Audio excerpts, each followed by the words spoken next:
नमस्कार। आज सब 9वीं कक्षा पाठ्य पुस्तक के अंतर्गत यक्ष प्रश्न पाठ के बारे में जानेंगे। यक्ष प्रश्न का अर्थ है यक्ष प्रश्नलु अनि मा। यह एक कहानी पाठ है अंडे स्टोरी मा इदी। यहाँ एक चित्र दिए गए हैं, चित्र को ध्यान से देखिए। चित्र में कुछ प्रश्न है, देखिए यहाँ यह चित्र कौन है? यहाँ स्वामी विवेकानंद जी है।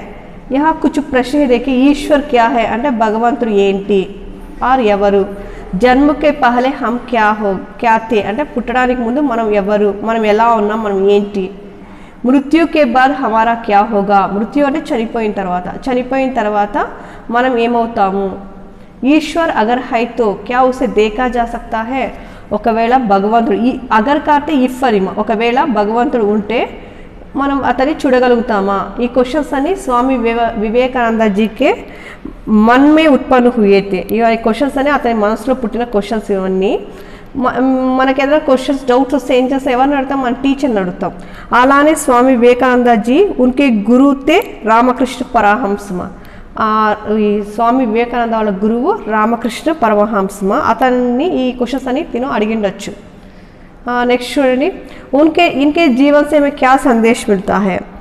इनके जीवन से हमें यह संदेश मिलता है कि सर्वधर्म एक ही है और सर्वधर्मों का सार एक ही है। అంటే అన్ని ధర్మాలు ఒకటే, అన్ని ధర్మాల యొక్క సారాంశం ఒకటే ఉంటుంది। और हम अपने देश से प्यार करना चाहिए और भाईचारा के साथ जीवन बिताना चाहिए। भाईचारा కాదు బ్రదర్లీనెస్, సోదర భావాన్ని మనం పెంపొందించుకోవాలి అని ఇతని జీవితం నుంచి మనకు సందేశం వస్తుంది। అంటే ఇతని లైఫ్ అంటే ఇతని జీవితం అంతా కూడా తను అంతా ఏం చెప్పాడు, అందరితో ప్రేమగా ఉండాలి, సోదర భావాన్ని పెంపొందించాలి అని అందరికీ చాటి చెప్పారు। కాబట్టి ఇతని జీవితం నుంచి మనకు ఏ సందేశం వస్తుంది అంటే ఇదేమా, సోదర భావాన్ని మనం పెంపొందించుకోవాలి అని।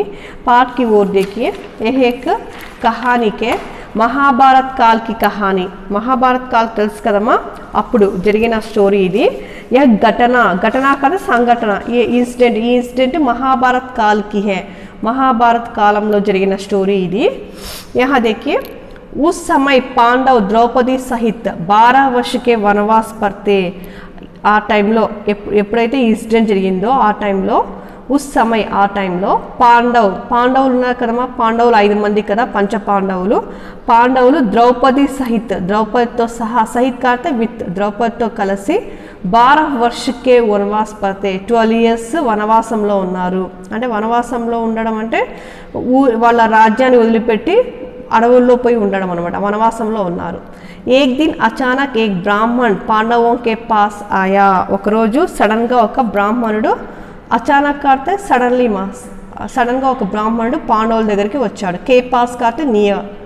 वह अपनी व्यथा सुनाते हुए कहने लगा। व्यथा అంటే బాధ, తన బాధ చెప్పుకో, सुनाते हुए कहने लगा, तन బాధ వినిపిస్తూ ఇలా చెప్పాడు। एक हिरण मेरी अरणी की लकड़ी लेकर भाग गया। हिरण काटे लेडी, ఒక లేడీ వచ్చి, లేడీ काटे ఏమ డీర్, జింక, ఒక జింక వచ్చి, देखिए हिरण काटे जिंका, ఒక జింక వచ్చి मेरी अरणी की लकड़ी लेकर। अरणी की लकड़ी అంటే మామూలు యజ్ఞం చేసేటప్పుడు యజ్ఞంలోకి నెయ్యి కానీ నూనె కానీ వేయడానికి ఒక స్టిక్ లాగా ఒకటి ఉంటుంది కదమ్మా, దాన్ని అరణీకి లకడి అంటారు। అంటే యజ్ఞం చేయనప్పుడు అగ్నిని వెలిగించే కర్రని అరణీకి లకడి అంటారు। A wood use to make fire మా। అరణీకి లకడికా అంటే ఒక చిన్న కట్టలాగా ఉంటుంది మా, దాన్ని ఎందుకు యూజ్ చేస్తారు అంటే ఆ యజ్ఞంలో అగ్గి బాగా మండడానికి, అంటే బాగా అగ్గి మండడానికి ఏం చేస్తారు, నెయ్యి కానీ నూనె కానీ వేస్తారు కదా, అది వేయడానికి ఒక స్టిక్ లాగా ఉంటుంది, దాన్ని యూజ్ చేస్తారు, దాన్ని అరణీకి లకడి అంటారు। అది తీసుకొని పారిపోయింది అని చెప్పాడు। ఎవరు పారిపోయారు? ఆ స్టిక్ తీసుకొని, అరణీకి లకడి తీసుకొని ఎవరు పారిపోయారు? హిరణ్ కాడితే జింక, ఒక జింక అరణీకి లకడి తీసుకొని పారిపోయింది అని చెప్పాడు। अब मेरे पास अग्नि की अग्नि पैदा करने के लिए दूसरी लकड़ी नहीं है। अब मेरे पास ఇప్పుడు నా దగ్గర యజ్ఞంలో అగ్నిని पैदा करने के लिए, पैदा करना అంటే టు ప్రొడ్యూస్, అంటే అగ్నిని ఉత్పత్తి చేయడానికి, అగ్ని ఇంకా పుట్టించడానికి मेरे पास दूसरी लकड़ी नहीं है, వేరే స్టిక్ నా దగ్గర లేదు। कृपया मेरी लकड़ी वापस दिला दो। कृपया करते అంటే కైండ్లీ, దయచేసి నాకు నా స్టిక్ని వాపస్ దిలాదో కాదు, రిటర్న్, వెనక్కి తెచ్చి ఇవ్వండి అని అడిగాడు। ఎవరు అడిగాడు ఇవంతా కూడా? ఒక బ్రాహ్మణుడు వచ్చి పాండవుల్ని అడిగాడు। పాండవ్ బ్రాహ్మణ్ కి వ్యథా సే ప్రభావిత్ హుయే, ఆ పాండవులు బ్రాహ్మణుని బాధ విని ఆ బాధ వాళ్ళకి చాలా ఎఫెక్టివ్గా వర్క్ చేసింది, అంటే చాలా బాధపడుతున్నాడు, దాన్ని వెనక్కి తెచ్చియాలి అని వాళ్ళకి అనిపించింది. ఇస్లియే వే హిరణ్ కి కోస్ మే నికల్ పడే, అందుకే వాళ్ళు ఏం చేస్తున్నారు, ఆ పాండవులంతా కలిసి హిరణ్ వే కాతే పాండవులు అని, పాండవులు హిరణ్ కి కోస్ మే, ఆ జింకను వెతకడానికి, కోస్నా కాతే టు సెర్చ్ వెతకడానికి, నికల్ పడే నికల్ పడినా కడితే టు స్టార్ట్ అయ్యారు, దేని వెతకడానికి, హిరణ్ని వెతకడానికి స్టార్ట్ అయ్యారు. తోడి దూర్ జానే పర్ ఉన్హే హిరణ్ దికాయి దియా, కొద్ది దూరం వెళ్ళిన తర్వాత వాళ్ళకి అక్కడ ఒక జింక కనిపించింది, హిరణ్ కాడితే జింక. उसे पकड़ने के लिए वे आगे बढ़े परंतु हिरण उनकी आंखों से पुनः गायब हो गया, దాన్ని పట్టుకోవడానికి వాళ్ళు ముందుకెళ్లారు. ఆగే బడినా కాడితే గో ఫార్వర్డ్, ముందుకెళ్ళడం, వాళ్ళు ముందుకెళ్తూనే అది ఏమైంది, హిరణ్ ఉన్కి ఆంఖోं से, వాళ్ళ కళ్ళ ముందు నుంచి అది పునః కాడితే అగైన్, గాయబ్ హో గయా, గాయబ్ హో జానా కాడితే డిసపియర్, అంటే అది మళ్ళీ కనిపించకుండా మళ్ళీ వెళ్ళిపోయింది. హిరణ్ కి కోజ్ మే భటక్తే హుయే వే థక్ గయే, ఆ హిరణ్ని, ఆ జింకని వెతుకుతూ ఆ సెర్చింగ్లో వాళ్ళు ఏమైపోయారు, భటక్తే హుయే కోజ్ మే, దాన్ని వెతకడానికి తిరుగుతూ భటక్నా కాతే టు వాండర్, తిరుగుతూ వాళ్ళంతా కూడా తగ్గయే, తగ్జానా కాతే టైర్డ్ అయిపోవడం, తక్నా టైర్డ్. విశ్రామ్ కే లియే ఏక్ వృక్ష కే నీచే బయట గయే, రెస్ట్ తీసుకుందామని ఒక చెట్టు కింద కూర్చున్నారు. प्यास के मारे सभी के कंठ सूख रहे थे, प्यास అంటే థర్స్టీ బాగా దాహం అవడం వల్ల సభీకే కంట్ అంటే థ్రోట్, గొంతు అంతా కూడా బాగా దాహం వేసి సభీకే కంట్ వాళ్ళ అందరి గొంతు సూక్ రహేతే, సూక్ జానా కదా డ్రై అయిపోతుంది, అంటే బాగా దప్పిగ్గా ఉంది, వాళ్ళ గొంతు అంతా కూడా ఎండిపోయింది. युधिष्ठिर ने नकुल को पानी की तलाश में भेजा, फस्ट युधिष्ठिर ఏం చేస్తాడు, युधिष्ठिर అంటే ధర్మరాజు ఏం చేస్తాడు, నకుల్ని పానీకి తలాష్ మే, నీళ్ళని వెతకడానికి నకుల్ని పంపించాడు. బేజ్నా అంటే టు సెండ్, నకుల్ని పంపించాడు. తలాష్ కాస్తే సెర్చింగ్, వాటర్ని సెర్చ్ చేయమని చెప్పి నకుల్ని పంపించాడు. నకుల్ పానీకి కోస్ మే నికలా, నకుల్ పానీ తీసుకురావడానికి, నీళ్ళు వాటర్ తీసుకురావడానికి స్టార్ట్ అయ్యాడు. చల్తే చల్తే ఏక్ సరోవర్ కే పాస్ పహుంచా, అతను వెళ్తూ ఒక సరోవర్ దగ్గరికి వెళ్ళాడు, ఒక కే పాస్ పహుంచినా కదా టు రీచ్, సరోవర్ అంటే ఒక కొలనుమా, ఒక వాటర్ పాండ్, ఒక పాండ్ దగ్గరికి వెళ్ళి చేరుకున్నాడు. సరోవర్ దేక్కర్ ఉస్కా మన్ ప్రఫుల్లిత్ హో ఉఠా, ఆ సరోవర్, ఆ పాండ్, ఆ వాటర్ పాండ్ని చూస్తూనే అతని మనసుకు చాలా హ్యాపీగా అనిపించింది. Mann ప్రఫుల్లిత్ హోనా to be two happy, చాలా హ్యాపీగా అనిపించడం. వా సోచే లగా కి క్యో నా మై పహలే అప్ని ప్యాస్ బుజా లూं, అతను ఆలోచించాడు, ఏమని ఆలోచించాడు, క్యో నా మై పహలే, నేను ఫస్ట్ ఎందుకు నా దాహాన్ని తీర్చుకోకూడదు, ఫస్ట్ నేను నా దాహాన్ని తీర్చుకుంటాను. ప్యాస్ బుజానా కాతే థర్స్టీని రిడ్యూస్ చేసుకోవడం, అంటే దప్పికను తీర్చుకోవడం, ఫస్ట్ నేను నా దప్పికను తీర్చుకోవచ్చు కదా అని ఆలోచించాడు. వా పానీ పీనే కే లియే उद्यत ही हुआ था कि सहसा एक आवाज गूंज उठी, वह पानी पीने के लिए, నకులుడు నీళ్ళు తాగడానికి ఉద్యత్ హీ హువా తా, రెడీ అయిపోయాడు. సహసా ఏక్ ఆవాజ్ గూంజ్ ఉఠి, సహసా కాడితే సడన్గా ఒక ఆవాజ్ కాడితే ఒక సౌండ్ అతనికి, గూంజ్ ఉట్టిన అంటే ప్రతిధ్వనించడం, ఒక సౌండ్ అతనికి వినిపించింది. ఏం సౌండ్ చూడండి, ఐ నకుల్ పానీ పీనే కా దుస్సాహస్ నా కరే, ఏ నకుల్ పానీ పీనే కా, నీళ్ళు తాగే సాహసం చేయొద్దు, నీళ్ళు తాగే ధైర్యం చేయొద్దు. సాహస్ కాతే బ్రేవ్, కరేజ్. దుస్సాహస్ అంటే మొండి ధైర్యం, నీళ్ళు తాగే మొండి ధైర్యాన్ని చూపించొద్దు, నువ్వు మొండిగా నీళ్ళు తాగడానికి వెళ్ళొద్దు. సావధాన్ అంటే జాగ్రత్త, అలర్ట్, బి అలర్ట్. పహలే మేరే ప్రశ్నకి ఉత్తర్ దో, ఫస్ట్ నువ్వు నా క్వశ్చన్స్కి ఆన్సర్ చేయి అని ఒక వాయిస్ వినిపించింది. నకుల్ చేతావనికి పర్వాహ్ నా కర్కే, చేతావని అంటే ఆ వార్నింగ్ అమ్మ, ఆ వార్నింగ్ని పర్వాహ్ నా కర్కే, పర్వాహ్ కర్నా అంటే లెక్క చేయడం, పర్వాహ్ నా కర్కే అంటే లెక్క చేయకుండా, ఆ వచ్చిన చేతావని కాడితే వార్నింగ్, ఆ వార్నింగ్ని వినిపించుకోకుండా లెక్క చేయకుండా పానీ పీనేలాగా అలానే నీళ్ళు తాగడం స్టార్ట్ చేశాడు. పానీ పీతే హీ వహ్ భూమి పర్ గిర్పడా, ఆ వాటర్ తాగుతున్న అతను అలానే కింద పడిపోయాడు. భూమి పర్ పడినా కదా టు ఫాల్, అలానే అతను తాగుతూనే కింద పడిపోయాడు, భూమిపైన అలానే పడిపోయాడు.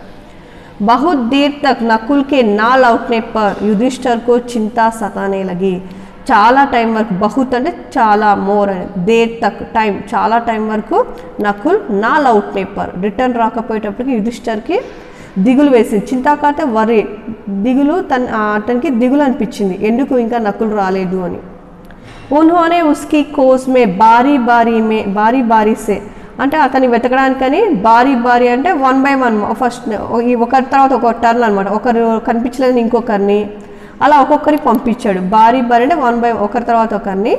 సహదేవ్ అర్జున్ और భీమ్ కో బేజా, ఒక ఫస్ట్ సహదేవ్ని మళ్ళీ అర్జున్ని మరి భీముణ్ణి ఇలా ఒకరి తర్వాత ఒకరికి పంపించాడు అనమాట. యక్షకి చేతావనికి ఉపేక్ష కర్తే హుయే, యక్ష ఇచ్చిన చేతావని వార్నింగ్, యక్షుడు క్వశ్చన్ ఒక వార్నింగ్ ఇచ్చాడు కదా, నా ప్రశ్నలకు ఆన్సర్ చెయ్యి తర్వాత నీళ్లు తాగండి అని.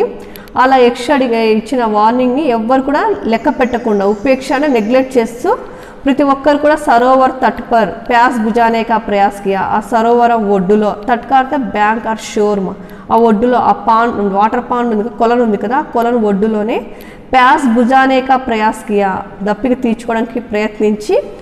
और नकुल की बांति का तरहमा, नकुल ఎలా కింద పడిపోయాడు అలా వీళ్ళు కూడా దరా పర్ గిర్ గయే, దరా కార్తే భూమి మీద వాళ్ళు కూడా 1 by 1 అట్లనే నీళ్ళు తాగడానికి ట్రై చేసి పడిపోయారు అక్కడే. జబ్ కోయి బి లౌట్ కర్ నా ఆయాతో, అప్పటికి కూడా ఎవ్వరు ఒక్కరు కూడా రిటర్న్ కాకపోయేటప్పటికి వెనక్కి రాకపోయేటప్పటికి యుధిష్ఠర్ స్వయం చింతిత్ అవస్థామే ఉన్కి కోస్మే, యుధిష్ఠరు స్వయంగా తను బాగా బాధపడుతూ దిగులుతో ఒక్కరు కూడా వెనక్కి రాకపోయేటప్పుడు తనకు చాలా దిగులు అనిపించింది. ఉసి అవస్థామే ఆ పొజిషన్లోనే ఆ బాధ పడుకుంటూనే తను ఏం చేశాడు, ఉన్కి కోస్మే, కిస్కి కోస్మే భీము సహదేవు అర్జున్కి కోస్మే వాళ్ళని వెతుక్కుంటూ నిక్కల్ పడే తను కూడా వెతకడం స్టార్ట్ చేశాడు. తృషాసే వ్యాకులు యుధిష్ఠర్, బాగా దాహంతో ఉన్న యుధిష్ఠరుడు ఏం చేశాడు, పహలే అప్ని ప్యాస్ శాంత్ కర్నే కే లియే సరోవర్కి ఓర్ గయా, బాగా దప్పికతో ఉన్న యుధిష్ఠరుడు కూడా ఏం చేశాడు, ఫస్ట్ తన థర్స్టీని తగ్గించుకోవడానికి ఆ పాండ్ దగ్గరికి వచ్చాడు. ఓర్ కార్తే సైడ్ మా, ఆ కొలను ఏ సైడ్ ఉందో ఆ సైడ్కి వచ్చాడు. వహి యుధిష్ఠర్కు అప్నే బాయి దరా పర్ పడే దికాయి దియే, అక్కడే యుధిష్ఠర్కి తన తమ్ముళ్ళంతా కూడా దరా కార్తే భూమి పర్ పడే భూమిపైన పడిపోయిన వాళ్ళ తమ్ముళ్ళంతా కూడా కనిపించారు. జైసే హీ వే ఆగే బడేతో, అతను కొంచెం ముందుకు వెళ్తూనే ఉన్హే బి వహి ఆవాజ్ సునాయి ది, అతనికి కూడా ఆ సేమ్ వాయిస్ వినిపించింది. ఏ వాయిస్, యక్షుడి వాయిస్ వినిపించింది.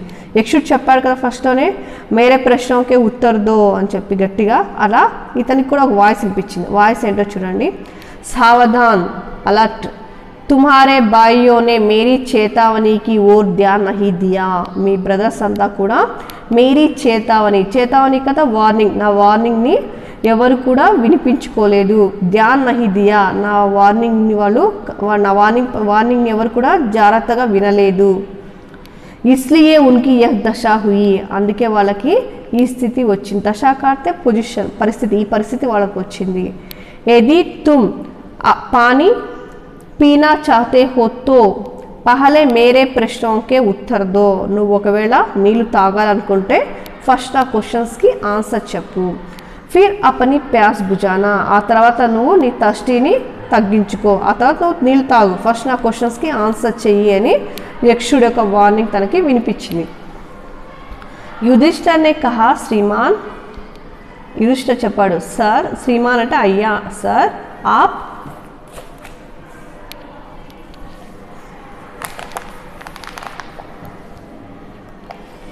आप ప్రశ్న कीजिए, मैं उत्तर देने के लिए तैयार हूँ.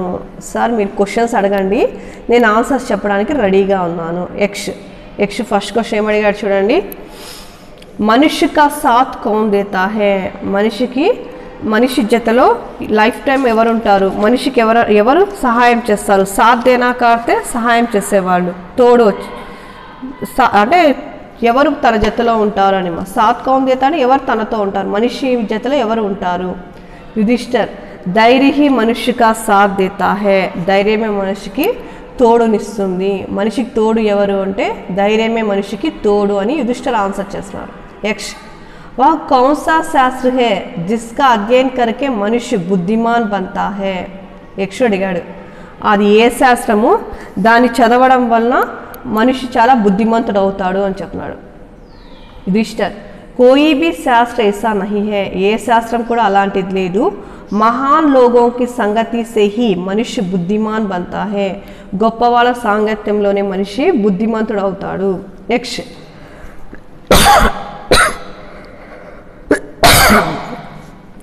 అడిగాడు భూమి సే భారీ చీజ్ క్యా హై, భూమి కన్నా బరువైన వస్తువు ఏది? అడిగాడు ఏమని, భూమి సే భారీ చీజ్ అంటే భూమి కన్నా బరువైనది ఏది అని అడిగాడు యుధిష్ఠర్. संतान को कोख में धारण करने वाली माता भूमि से भी भारी होती है. సంతాన్ కో కోక్ మే ధారణ కర్నే వాలి అంటే సంతానాన్ని తన కడుపులో దాచుకునే, అంటే చూడండి కోక్ కాడితే, కోక్ అంటే తల్లి గర్భం అమ్మ, తల్లి గర్భంలో సంతానాన్ని దాచుకునే స్త్రీనే మాతృభూమి సే బి భారీ హోతీ హై, ఈ భూమి కన్నా చాలా బరువైనది ఎవరు అంటే సంతానాన్ని కడుపులో దాచుకునే తల్లి అని మా. నెక్స్ట్ అడిగాడు ఆకాశ్ సే బి ఊంచా కౌన్ హే, ఆకాశం కన్నా ఎత్తైన వాళ్ళు ఎవరు? యుధిష్ఠర్ పిత నాన్నమ్మ, ఆకాశం కన్నా ఎత్తైన వాళ్ళు ఎవరు అంటే నాని, అంటే నిజంగా చూడడానికి అని కాదు, మనస్సు అంతా గొప్పగా ఉంటుంది అని. హవా సే బి తేజ్ చల్నే వాలా కౌన్ హే, గాలి కన్నా వేగంగా నడిచేది ఏది అని అడిగాడు యుధిష్ఠర్. మన్ కరెక్ట్ మా. దీనికి ఎగ్జాంపుల్ చూడండి, మనం ఎక్కడైనా వేరే ఊరికి వెళ్తున్నాం అనుకోండి మా, అక్కడికి వెళ్ళి మన రిలేటివ్స్ని కలుస్తాము అని మనం వెళ్తూ ఉంటాం, కానీ మన మనసు అక్కడికి అప్పుడే వెళ్ళిపోయి వాళ్ళు మనం వెళ్తూనే వాళ్ళు ఇలా రిసీవ్ చేసుకుంటాం, అలా రిసీవ్ చేసుకుని మనం వాళ్ళతో అలా మాట్లాడి ఇలా అని అనుకుంటూ ఉంటుంది కదా. కాబట్టి హవాసే బి తేజీ చల్లే వాళ్ళ, గాలి కన్నా ఫాస్ట్గా వెళ్ళేది మనస్సు. విదేశ్ జానే వాలే కా సాథీ కౌన్ దేతా హై, విదేశ్ జానే వాళ్ళ అంటే ఫారెన్కి, విదేశాలకు వెళ్ళే వాళ్ళకి తోడు ఎవరు ఉంటారు? యుధిష్ఠర్ విద్య, విదేశాలకు వెళ్ళే వాళ్ళకి తోడు ఎవరు ఉంటారు? విద్య ఉంటుంది, విద్య ఉంటే చాలు మనం ఎక్కడికన్నా వెళ్ళి బ్రతుకేయచ్చు. మరణాసన్న వృద్ధుకా మిత్రు కౌన్ హోతా హై, మరణాసన్న అంటే మరణించబోతున్న వృద్ధుడికి మిత్రు అంటే ఫ్రెండ్ ఎవరు అంటే ఇంకా చావబోతున్న వృద్ధులు అంటే ఇంకా చనిపోతారు అనుకునే వాళ్ళకి మిత్రుడు ఎవరు అంటే ఎవరో చూడండి యుధిష్ఠర్ చెప్పాడు दान, क्योंकि वही मृत्यु के बाद अकेले चलने वाले जीव के साथ साथ चलता है. దానమమ్మ అంటే చనిపోయిన వాళ్ళకి తోడు ఎవరు ఉంటారు, వాళ్ళకి ఫ్రెండ్ ఎవరు అంటే చనిపోయే వాళ్ళకి మిత్రుడు ఎవరు అంటే దానమ్మ. మనం చేసే దానమే మనకి చనిపోయిన తర్వాత కూడా అకేలే చల్లే వాళ్ళే, అకేలే అంటే ఒకటే వెళ్తున్న ఆత్మకి జతలో వెళ్తుందంట. ఏది వెళ్తుంది? దానం వెళ్తుంది. మనం ఇచ్చిన దానమే మనకి దారి చూపిస్తుంది అని. మనం ఇచ్చే దానం మన చనిపోయిన తర్వాత కూడా మనం ఒంటరిగా వెళ్తుంటే మనకు జతలో ఆ దానము అనే దానం పుణ్యం ఇవన్నీ కూడా మన జతలో వస్తాయి. నెక్స్ట్ చూడండి సుఖ క్యా హే, సుఖం అంటే ఏంటి? యుధిష్ఠర్ ఏం చెప్పాడు చూడండి, జో శీల్ ఔర్ సచ్చరిత్ర పర్ స్థిత్ హై. చూడండి జో శీల్ అంటే చరిత్ర అని, అంటే క్యారెక్టర్ అని. చరిత్ర శీల్ ఔర్ సచ్చరిత్ర అంటే క్యారెక్టర్ మీద డిపెండ్ అయి ఉంటుంది అని. అంటే సుఖ అంటే ఏంటి అంటే వాళ్ళ క్యారెక్టర్ మీద ఆధారపడి ఉంటుంది. సబ్సే తుచ్చు కౌన్ క్యా హై, సబ్సే తుచ్చు క్యా హై అంటే యుధిష్ఠర్ చెప్పాడు. అంటే అన్నిటికన్నా నీచమైనది ఏది అంటే యుధిష్ఠర్ చెప్పాడు చింత అని. దిగులు, మనసులో దిగులు ఉందనుకోండి, మనకు ఏదైనా ఒక ఆన్సర్ రాయాలనుకోండి, మన మనసులో రాదు అన్న ఆలోచన కానీ లేదా దిగులు కానీ ఉందనుకోండి, మనం ఆన్సర్ మనం రాయగలుగుతామా? రాయలేం కదా. అందుకని సబ్సే నీచమైనది ఏది అంటే చింత అనేది అన్నిట్లో కన్నా నీచమైనది. నెక్స్ట్ చూడండి కిస్కే చూట్ జానే పర్ మనుష్య సర్వప్రియ బంతా హై. ఏది దూరం అయితే మనుష్యుడు అందరికీ ప్రియమవుతారు అంటే అందరికి ఇష్టమవుతారు అంటే యుధిష్ఠర్ చెప్పాడు అహంభావకే చూట్ జానే పర్, అహంభావాన్ని వదిలేస్తే, చూట్నాడు చోటుదేనా, అహంభావాన్ని అహంని ఈగోని వదిలేస్తే చాలు మనిషిని అందరు కూడా ఇష్టపడతారు అని చెప్పాడు. बाद में देखिए इसी प्रकार यक्ष ने कई अन्य प्रश्न भी किए और युधिष्ठिर ने उन सब के ठीक ठीक उत्तर दिए. ఇదే విధంగా యక్షుడు చాలా క్వశ్చన్స్ వేస్తాడు, అన్ని క్వశ్చన్స్ కూడా యుధిష్ఠిరుడు కరెక్ట్ ఆన్సర్ చేస్తాడు. అంతమే యక్షు బోలా, లాస్ట్ యక్షుడు చెప్పాడు, ఏం చెప్పాడు? రాజన్ मैं तुम्हारे मृत भाइयों में से एक को जीवित कर सकता हूँ. రాజా నేను మీ చనిపోయిన మృతు బాయ్యోమే, మృత్ అంటే చనిపోయిన, బాయ్యో అంటే బ్రదర్స్, మీ చనిపోయిన బ్రదర్స్లో ఏకో జీవిత్ కర్ సక్తా హూ అంటే ఒక్కరిని బ్రతికిస్తాను. తుమ్ జిస్ కిసీ కో బి చాహో వహ్ జీవిత్ హో జాయేగా, నువ్వు ఎవరు కావాలనుకుంటే వాళ్ళు బ్రతుకుతారు అని చెప్పాడు. అంటే నువ్వు ఎవరు కావాలంటే వాళ్ళు నేను బ్రతికిస్తాను అని చెప్పి యక్షుడు చెప్పాడు. దానికి యుధిష్ఠిర్ ఏం చెప్పాడు చూడండి. యుధిష్ఠిర్నే పల్ భర్ సోచా కి కిసే జీవిత్ కరావు, పల్ భర్ అంటే సెకండ్ మా, యుధిష్ఠిర్ ఒక సెకండ్ ఆలోచించాడు. ఏమని ఎందుకు ఆలోచించాడు? కిసే జీవిత్ కరావు అంటే ఎవరిని బ్రతికించుకోవాలి అని ఆలోచించాడు. తోడి దేర్ రుక్కర్ బోలే మేరా చోటా బాయి నకుల్జీ ఉట్టే, కొద్దిసేపు ఆలోచించుకొని చెప్పాడు. తోడి దేర్ రుక్కర్, కొంచెంసేపు ఆగి చెప్పాడేమని, మేరా చోటా బాయి నా చిన్న తమ్ముడు నకుల్ని బ్రతికించండి. युधिष्ठिर के इस प्रकार बोलते ही उन्होंने पूछा, युधिष्ठिर ఇలా నకుల్ని బ్రతికించండి అంటూనే యక్షుడు చెప్పాడు. ఏం చెప్పాడు చూడండి. युधिष्ठिर 10,000 हाथियों के बल वाले भीमसेन को छोड़कर तुमने नकुल को जीवित करवाना क्यों ठीक समझा. చూడండి యుధిష్ఠిర్ ఏమడిగాడు, నకుల్ని బ్రతికించమని అడుగుతూనే యుధిష్ఠిర్ మాటలు వింటూనే యక్షుడు అడిగాడు ఏమని. యుధిష్ఠిర్ 10,000 हाथियों के बल वाले అంటే 10,000 హాతీ అంటే ఎలిఫెంట్స్ మా, 10,000 ఎలిఫెంట్ల బలం ఉండే భీమసేనుని వదిలిపెట్టి చోడుకర్ తనని వదిలి తుమ్నే నకుల్కో నువ్వు నకుల్ని ఎందుకు బ్రతికించాలని అడుగుతున్నావు. క్యో ఠీక్ సమझा, నకుల్ని బ్రతికించమని అడగడం ఎందుకు నువ్వు కరెక్ట్ అనుకుంటున్నావు అని చెప్పి యుధిష్ఠిర్ని ఎవరు అడిగారు, యక్షుడు అడిగాడు. యుధిష్ఠిర్ ने कहा यक्षराज मैंने जो नकुल को जीवित करवाना चाहा वह सिर्फ इसी कारण कि माता कुंती का बचा हुआ एक पुत्र मैं हूँ. చూడండి యుధిష్ఠిర్ చెప్పాడు, యక్షరాజా నేను నకుల్ని ఎందుకు బతికించమంటున్నానంటే వహ్ సిర్ఫ్ ఇసీ కారణకి అంటే అది ఆ కారణం ఏంటి, కేవలం ఇదే రీజన్ ఏంటంటే మాతా కుంతీ కా బచా హువా ఏక్ పుత్ర మై హూ, కుంతీ మాత యొక్క కొడుకు నేను ఒకరిని బ్రతికే ఉన్నాను. మై చాహతా హూ కి నేను అనుకుంటున్నాను మాతా మాద్రి కా బి ఏక్ పుత్ర జీవిత్ హో ఉటే, కుంతీ మాత కుమారుడు నేను బతికే ఉన్నాను, అలానే మాద్రి మాత కొడుకు కూడా ఒకరిని బతికించాలని కోరుకుంటున్నాను. అత आप कृपा करके नकुल को जीवित कर दे, మీరు దయచేసి నకుల్ని బ్రతికించండి. युधिष्ठिर के धर्म स्वभाव से यक्ष अत्यंत संतुष्ट हुए, युधिष्ठिर యొక్క ధర్మ స్వభావానికి అంటే అతని మంచి బుద్ధికి యక్షుడు చాలా సంతుష్టి హుయే, సంతుష్టి హోనా కదా సాటిస్ఫై అవ్వడం, బాగా తృప్తి చెంది అతను ఏం చెప్పాడు, ఉన్హోనే వర్ దేతే హుయే యహ్ కహా, युधिष्ठिर వరాన్ని ఇస్తూ యక్షుడు ఇలా చెప్పాడు, పక్షపాత్ సే రహిత్ మేరే ప్యారే పుత్ర, పక్షపాత్ కదా పార్షియాలిటీ లేని నా ప్రియమైన పుత్రుడా, తుమ్హారే చారో హీ బాయి జీవిత్ హో, నీ నలుగురు అన్నదమ్ములు కూడా బ్రతికి